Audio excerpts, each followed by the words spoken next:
Hello everyone, website and earn মানির 4 নম্বর টিউটোরিয়ালে আপনাদেরকে স্বাগতম।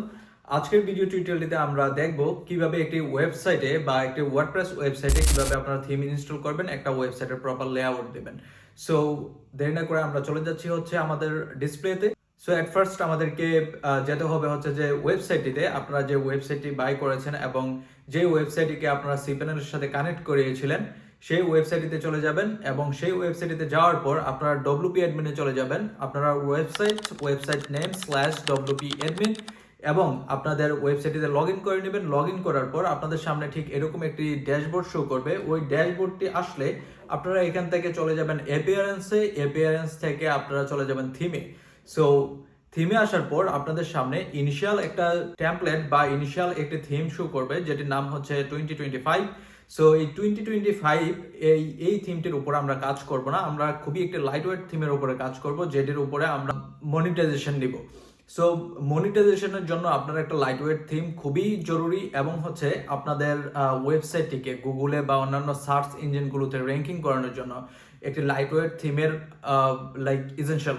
সো এট ফার্স্ট আমরা চলে যাব যে অ্যাড থিমে যাওয়ার পর আপনারা এখান থেকে সার্চ করবেন।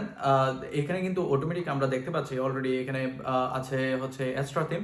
অ্যাস্ট্রাও কিন্তু একটি লাইটওয়েট থিম যেটাকে আসলে গুগলও প্রেফার করে, বাট আমরা অ্যাস্ট্রার উপরে কাজ করবো না। অ্যাস্ট্রা থেকেও একটা ভালো থিম আছে যেটা কিনা খুবই লাইটওয়েট, ওটার নাম হচ্ছে জেনারেট প্রেস। সো আপনারা এখানে জেনারেট প্রেস লিখে সার্চ করবেন।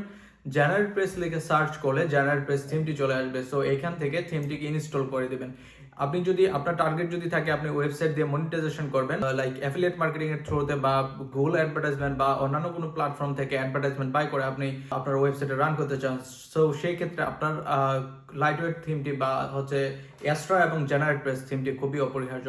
সো আমরা এখান থেকে যে জেনারেট প্রেস থিমটিকে অ্যাক্টিভেট করে দিব।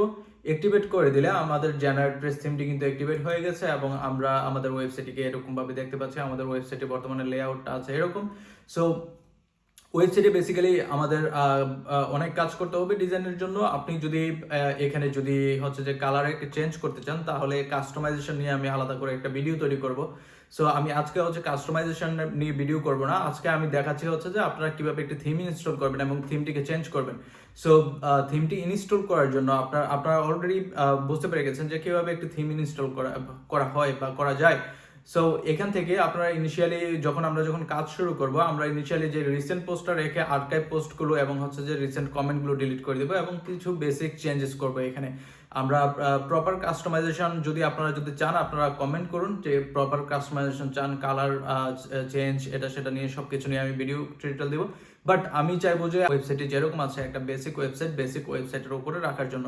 আপনি যখন একটু অ্যাডভান্স ডিজাইন করতে যাবেন, বিভিন্ন কোডিং ইউজ করবেন, ইউজুয়ালি আমার যে অন্যান্য প্ল্যাটফর্মগুলো রয়েছে, অন্যান্য ওয়েবসাইটগুলো রয়েছে, সেগুলোতে কিন্তু দেখা গেলে যে আমি যে আলাদা CSS ব্যবহার করি, এটা সেটা ব্যবহার করে ডিজাইন করেছি।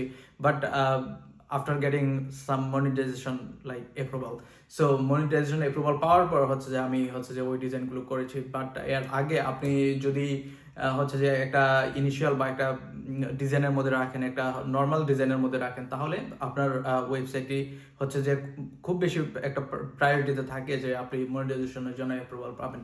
বা আপনি যদি যে চিন্তা করেন অ্যাফিলিয়েট মার্কেটিং করবেন, তাহলে যে আপনার কাস্টমাইজেশনটা আপনি আপনার নিজের মতো করে নিতে পারেন যে কোনোভাবে। আপনার যে প্রোডাক্ট ডেভেলপমেন্টের উপরে এটা ডিপেন্ড করে এবং আপনার নিশের উপরে। সো আমাদের ওয়েবসাইটটিতে এখন কিন্তু আমার ওয়েবসাইটের জন্য নিশ সিলেক্ট হয়ে গেছে।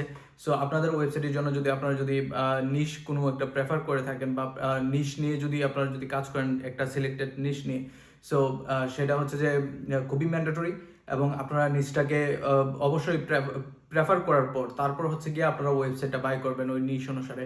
সো কন্টেন্ট গেলে আমার ওয়েবসাইটে বাই করার কারণ যে আমি এখানে কন্টেন্ট রিলেটেড যেই ম্যাটারগুলো রয়েছে সেগুলো আমি এখানে পাবলিশ করবো। সো আমার একটা স্পেসিফিক নিশ রয়েছে এই সাইটের জন্য, যেটা আমি এখানে বলছি না।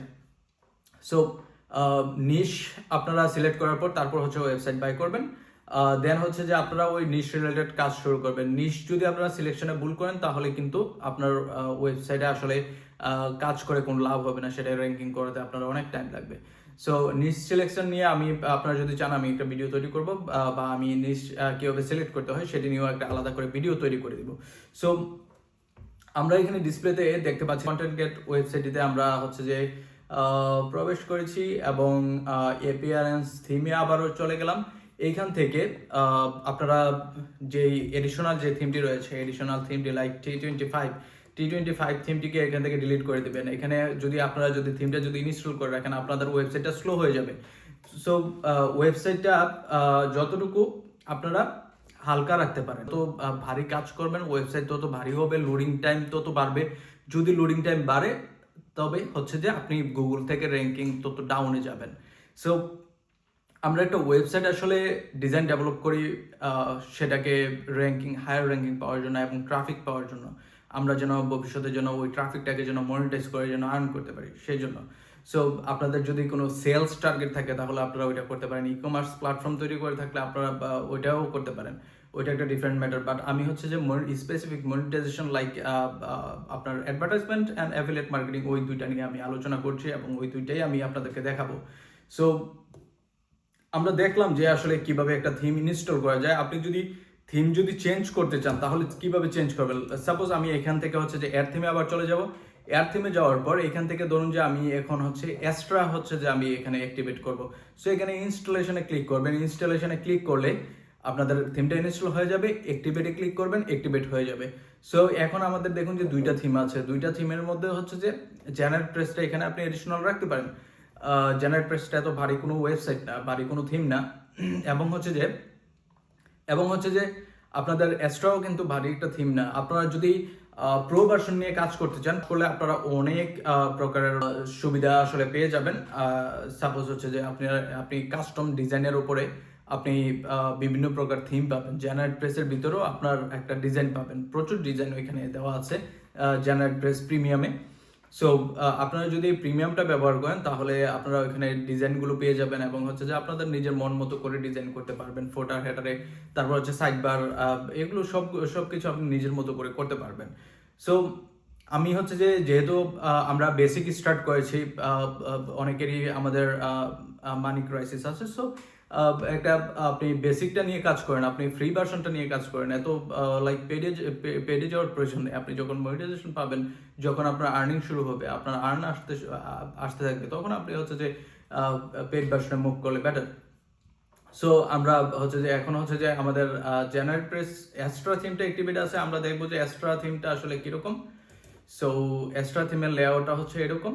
আমাদের এখানে বেসিক পেজ তৈরি করতে হবে। সো বেসিক পেজগুলো হচ্ছে যে আমাদের টার্মস কন্ডিশন, তারপর ডিসক্লেমার, দেন হচ্ছে কন্ট্রাক্ট আছে, এই পেজগুলোকে আমরা তৈরি করব। এগুলোকে ধীরে ধীরে তৈরি করব। আমরা পরবর্তী ভিডিওতে দেখব কিভাবে এই পেজগুলোকে তৈরি করা যায়। সো আজকের ভিডিওটিতে আমরা দেখলাম হচ্ছে যে কিভাবে একটি থিম আসলে আপনি ইনস্টল করবেন এবং থিম কিভাবে চেঞ্জ করবেন। সো আমরা এখানে আবার অ্যাক্টিভেট করে দিব হচ্ছে যে generate press. So extra additional এখানে রয়ে গেল। সো এটা ব্যাকআপ হিসাবে আপনি রাখতে পারেন। এবং কোন ইনিশিয়াল বা এসেনশিয়াল প্লাগইনগুলো আপনারা ইনস্টল করতে হবে আলাদা একটা ভিডিও তৈরি করব। সো আপনারা ওই ভিডিওটিতে দেখতে পারবেন আসলে কোন এসেনশিয়াল প্লাগইনগুলো আমরা রাখছি আমাদের প্রয়োজনে বা আমাদের যে কন্টেন্টের প্রয়োজনে। সো ওই প্লাগইনগুলো রাখার পর বাকি যে প্লাগইনগুলো রয়েছে সেগুলোকে আমরা ডিলিট করে দেবো। সো আমরা ওয়েবসাইট ভারী করবো না, কারণ হচ্ছে ওয়েবসাইট হচ্ছে যে আমরা একটা স্টোরেজে রেখেছি। আমাদের মোবাইল ফোনে যেরকম একটা স্টোরেজ রয়েছে, সো সেরকম একটা স্টোরেজ আমরা কিন্তু কিনেছি। স্টোরেজটার নাম হচ্ছে যে হোস্টিং। সো ওই হোস্টিংটা কিন্তু আমরা কিনেছি, হোস্টিংয়ে কিন্তু একটা জায়গা কিনেছি। ওকে, যেহেতু আমরা একটা মিনিমাম স্পেস কিনতে পারি, সেক্ষেত্রে হচ্ছে যে আমরা চাইবো যে আমাদের ওয়েবসাইটে যেন ভারী না হয়। আবার যখন হচ্ছে যে ট্রাফিক আসা শুরু করবে তখন কিন্তু ওয়েবসাইট এমনিতেই লোড নেওয়া শুরু হয়, যখন অনেক ট্রাফিক একসাথে আসা শুরু হয়। সো আমরা হচ্ছে যে ওয়েবসাইটকে যত পারি হালকা রাখবো এবং হচ্ছে যে কোন প্লাগইনগুলো লাগবে আপনাদের সেগুলোকে নিয়ে পরবর্তী ভিডিওতে আলোচনা করবো এবং পেজগুলো আমরা পরবর্তী ভিডিওতে মেক করবো। সো আজকের ভিডিওটি এখান পর্যন্তই। পরবর্তী ভিডিও পর্যন্ত অপেক্ষা করবেন। Bye bye.